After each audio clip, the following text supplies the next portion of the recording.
మీ బ్రెయిన్లో ఎన్ని దారులు ఉన్నాయి? ఇలా ఎందుకు అడిగానో తర్వాత చెప్తాను. ఇప్పుడు ఇది నేను అడిగిన క్వశ్చన్ అర్థం చేసుకోవాలంటే ఒక చిన్న కథ చెప్తాను. మన బ్రెయిన్ని ఒక దట్టమైన అడవిలాగా ఊహించుకున్నాం అనుకోండి. అడవిలో ఏ అనే ప్లేస్ నుంచి బి అనే ప్లేస్కి వెళ్ళడానికి ఫస్ట్ దారి అనేదే ఉండదు. ఎవరో ఒకరు నడవడం స్టార్ట్ చేస్తే ఒక దారి ఏర్పడుతుంది. మళ్ళీ మళ్ళీ నడుస్తూ ఉంటే ఆ దారి స్పష్టమవుతుంది. మన బ్రెయిన్ కూడా అలాంటిదే. మనం పుట్టినప్పుడు మన brain just it is a dense network of neurons, ఒక అడవి లాంటి న్యూరాన్స్ కలిసిన ఒక ప్లేస్. అయితే ఆ న్యూరాన్స్ మధ్యలో సినాప్సెస్ కనెక్షన్స్ అనేవి ఫామ్ అయినప్పుడు ఒక దారి అనేది ఏర్పడుతుంది. అంటే మనం నడవడం కానివ్వండి, కూర్చోవడం, నిల్చోవడం, ఇవన్నీ కూడా మెల్లమెల్లగా ఎలా వస్తాయి అంటే అవి మనం ఆ పనులు చేస్తూ ఉంటేనే అవి మనం నేర్చుకుంటాము.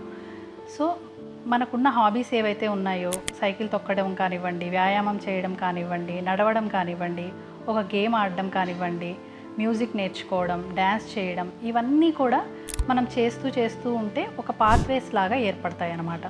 అప్పుడే చాలా దారులు అనేవి మన బ్రెయిన్లో ఏర్పడతాయి. సో ఏ నుంచి బీకి చేరుకోవడానికి ఎన్ని దారులు ఉంటే అంత మంచిది.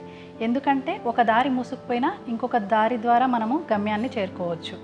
ఇదే ఫిలాసఫీని మనం మన ఓల్డ్ ఏజ్కి అప్లై చేసామనుకోండి, ఏమవుతుంది? మనం ఏజ్ అయ్యే కొద్దీ బ్రెయిన్ అనేది డీజనరేట్ అవ్వడం స్టార్ట్ అవుతుంది. అంటే ఈ దారులు మూసుకుపోవడం అనేది స్టార్ట్ అవుతుంది.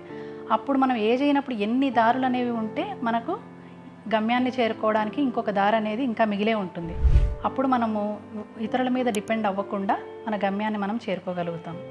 దీన్నే మనం మెడికల్ టర్మినాలజీలో కాగ్నిటివ్ రిజర్వ్ అంటారు. మీకు ఎంత ఎక్కువ హాబీస్ ఉంటే అంత ఎక్కువ కాగ్నిటివ్ రిజర్వ్ అనేది ఉంటుంది. ఎంత ఎక్కువ కాగ్నిటివ్ రిజర్వ్ ఉంటే అంత డిగ్నిఫైడ్గా, అంత ఇండిపెండెంట్గా మీరు మీ ఓల్డ్ ఏజ్ని లీడ్ చేయగలుగుతారు, మీ గమ్యస్థానాన్ని చేరుకోగలుగుతారు.